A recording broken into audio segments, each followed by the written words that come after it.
இந்த நீட் விவகாரம் போயிட்டு இருக்கிற இந்த சமயத்துல இப்போ இந்த லிரிக்கை பத்தி சொன்னா அது சரியா இருக்கும்னு நினைக்கிறேன். நான் 11th 12th படிக்கிற அந்த டைம்ல வந்து நீட்டை பத்தின ஒரு லிரிக் ஒன்று எழுதினேன். அதாவது அனிதாக்காவை மையப்படுத்தி எழுதினேன். அதனால பாட்டெல்லாம் பாட முடியாது. நான் எழுதின லிரிக் வந்து நான் அப்படியே சொல்றேன் உங்ககிட்ட. அது நல்லா இருந்ததுன்னா கண்டிப்பா ஷேர் பண்ணுங்க, சரிங்களா?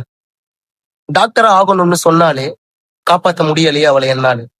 அவ உயிர் போனது நீட்டே உன்னாலே, அவ உடம்பு அழுகி போனது மண்ணாலே. எங்கள போல இங்க யாரும் இல்ல, ஏன்னா கவர்மெண்ட் ஸ்கூலோட செல்ல பிள்ளை. நாங்க நீட் எக்ஸாமுக்கு பயப்பட மாட்டோம், எக்ஸாம் வேணான்னு மட்டும் தான் கேட்டோம். நிறைய உயிர் இங்க அண்ணாமத்தா போகுது, அனிதா அக்கா புள்ள சூசைட் பண்ணி சாகுது. 1ஆம் வகுப்புல இருந்து 10th வர படிச்சோம், கஷ்டப்பட்டு முட்டி மோதி 12th நாங்க முடிச்சோம்.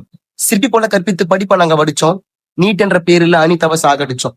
இந்த நீட் எக்ஸாம் வந்து கொடுக்குது தொல்லை, எங்க அனிதா அக்கா போல யாருமே இல்ல, அவ சாகணும்னு முடிவெடுத்தது இல்ல, ஆனா இறந்துட்டா. இதை நான் எங்க போய் சொல்ல? கஷ்டப்பட்டு அந்த பொண்ணு படிச்சா, இஷ்டப்பட்டு அந்த படிப்பை முடிச்சா, டாக்டர் ஆகணும்னு வெறியா துடிச்சா, கடைசியில் தூக்கில் தொங்கி அவ தவிச்சா. இதை எங்க போய் சொல்ல? எனக்கு தெரியவில்லை. அவள் பாவம் ஒன்றும் அறியாத ரொம்ப சின்ன பிள்ளை. படிப்பிலோ அவளது அறிவோ வளர்ச்சி, டாக்டர் ஆகணும்னு செய்தாலே முயற்சி, பாவம் அவளது குடும்பமோ வறட்சி.